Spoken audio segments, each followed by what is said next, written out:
Une fois sur son hôte, la tique cherche un petit coin de peau où planter son appareil buccal, appelé le rostre. C'est une sorte de petit dard très performant qui lui permet d'abord de s'accrocher à la peau. Vous avez les deux chélicères qui vont découper la peau et il y a un hypostope, c'est comme un harpon avec des dents.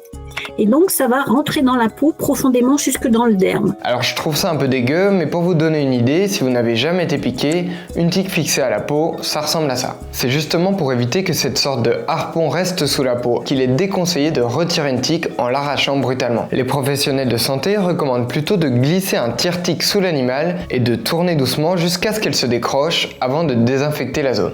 Autre faculté très utile pour la tique, lorsqu'elle pique, elle libère de la salive anesthésiante, ce qui empêche l'hôte de sentir et donc de la repousser rapidement. La piqûre peut se situer sur n'importe quelle partie du corps humain, même si certaines zones peuvent être davantage touchées. Chez les enfants, alors un peu plus grands, ce qu'on note souvent, c'est que c'est des piqûres au niveau du cuir chevelu parce que quand elles montent sur la végétation, l'enfant étant plus petit, souvent la tique va au niveau du cuir chevelu. Pour les adultes, c'est aussi le cas des plis entre guillemets comme les aisselles, le haut des cuisses ou derrière les oreilles. Mais on le sait, ces piqûres ont parfois des conséquences importantes pour les humains. En fait, les tiques sont les premières vectrices de maladies chez l'animal et les deuxièmes chez l'homme, juste derrière les moustiques. On peut déjà parler de la maladie de Lyme ou borréliose de Lyme.